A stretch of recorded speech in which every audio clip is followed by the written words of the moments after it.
எல்லாருக்கும் நமஸ்காரம். இன்றைக்கி நாம் பார்க்க போகிற ரெசிபி ரொம்ப சிம்பிளான மாங்காய் தொக்கு. மாங்காய், கிளிமூக்கு மாங்காய் எல்லா சீசன்லேயும் இப்போல்லாம் கிடைக்கிறது.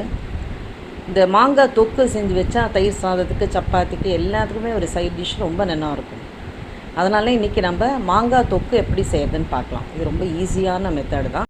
இதுக்கு தேவையான பொருட்கள் என்ன அப்படின்னா, துருவின மாங்காய் 4 கப்பு, கல்லுப்பு, மிளகாய்த்தூள், மஞ்சள் தூள், பெருங்காயம், நல்லெண்ணெய், கடுகு, வெந்தயம்.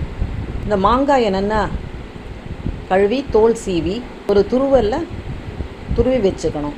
இதுக்கு கல் உப்பு தான் நான் யூஸ் பண்ணுறேன். அதுதான் ப்ரிசர்வேட்டிவ், நல்லது. ஊறுகாய்க்கெல்லாம் கல் உப்பு ரொம்ப நல்லது. கல் உப்பு நம்ம பொடி பண்ணி வச்சுக்கணும். இப்போ துருவின மாங்காய் அந்த ப்ளூ கப்பில் 4 கப் இருக்குது. இதுக்கு நான் ஒரு அரை கப்புக்கு கொஞ்சம் கூட மிளகாத்தூள் எடுத்துட்டுருக்கேன். இதுக்கு நல்லெண்ணெய் யூஸ் பண்ணுறது தான். எந்த ஊறுகாய்க்குமே நல்லெண்ணெய் தான் ரொம்ப நல்லது. இப்போது நம்ம அதை எப்படி செய்கிறதுன்னு பார்க்கலாம்.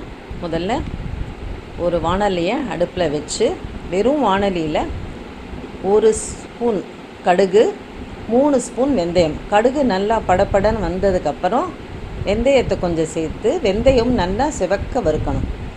அப்படி சேர்த்து வறுத்து தனியாக எடுத்து வச்சுக்கணும். இதை நம்ம ஆறின அப்புறம் பொடி பண்ணி வச்சுக்கலாம். பிறகு அந்த வாணலியில் நல்லெண்ணெய் விடுங்க.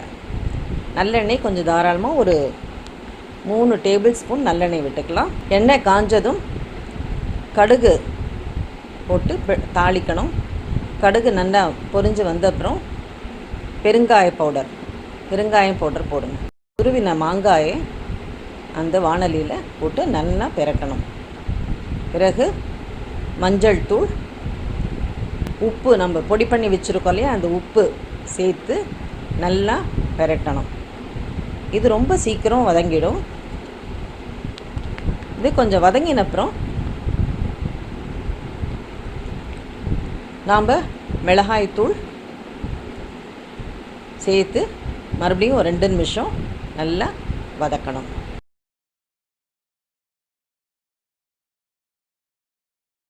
கடைசியாக நம்ம கடுகு வெந்தயம் பொடி பண்ணி வச்சுருக்கோம் இல்லையா, அந்த பவுடரை 1 ஸ்பூன் 1.5 ஸ்பூன் அளவுக்கு சேர்த்துக்கலாம்.